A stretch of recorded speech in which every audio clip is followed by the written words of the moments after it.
नमस्कार दोस्तों, हमारी आज की कहानी है चिंता। क्या बताऊँ ममता, जब से बहू घर आई है, मुझको ढंग से खाना ही नहीं देती। हर समय उबला-सुबला खाना बनाकर रख देती है।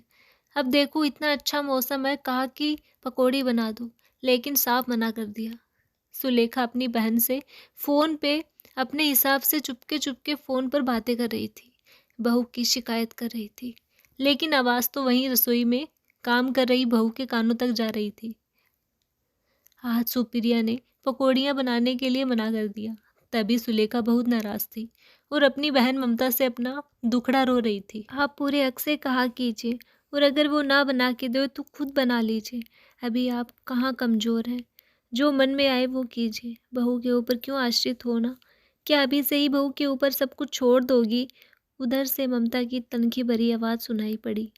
यही तो मुसीबत है ममता, कि वो मुझको रसोई में भी नहीं घुसने देती और ना ही कोई काम करने देती है। सुलेखा सर पर हाथ फेरते हुए बोली। सुप्रिया की बर्दाश्त से बाहर हो गया था। मौसी जी, मम्मी जी ने सारी शिकायतें आपसे कर डाली, लेकिन ये नहीं बताया कि बहू उबला सुबला साधारण खाना क्यों बनाती है। आपको शायद पता है कि पापा मम्मी दोनों ही डायबिटीज़ और बीपी पेशेंट हैं। और जब मैं इस घर में ब्याह कर आई तो मैंने देखा कि मम्मी पापा अपनी सेहत को लेकर बिल्कुल लापरवाह हैं। जो जी में आता है वो खा लेते हैं।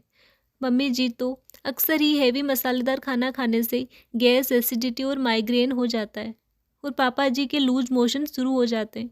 बस इसीलिए मैं ना बनाती हूँ और ना ही खाने देती हूँ। आप खुद मम्मी जी से पूछ लीजिए कि जब से मम्मी पापा ने इस तरह का खाना छोड़ा है, तब से कितना अच्छा सेहत में सुधार हो गया है। सुप्रिया की आंखों में आंसू झिलमिला उठे। और ऐसा भी नहीं है कि बिल्कुल भी मसालेदार नहीं बनाती हूँ मौसी जी। अभी कल ही शाम को सबने लौकी के कोफ्ते खाए, तभी आज मैंने पकौड़ियों के लिए मना कर दिया।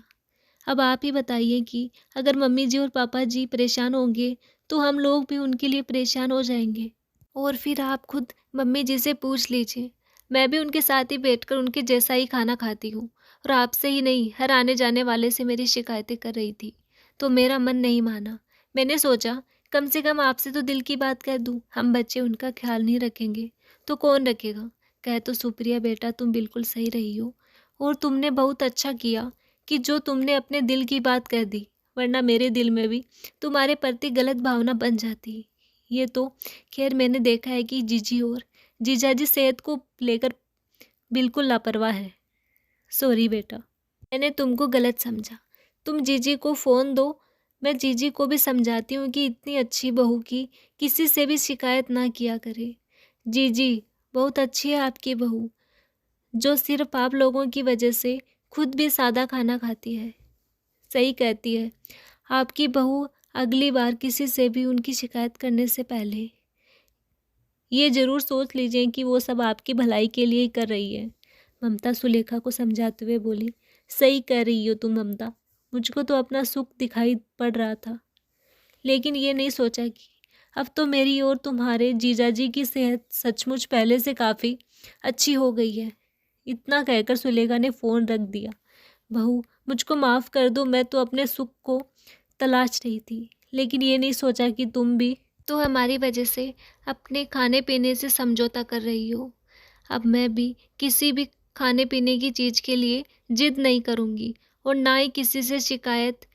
वो क्या कहते हैं अंग्रेजी में, हमारी बहू तो बेस्ट है बेस्ट। और सुलेखा ने सुप्रिया को अपने कलेजे से लगा लिया, और सुप्रिया भी हुलसकर सुलेखा के गले लग गई।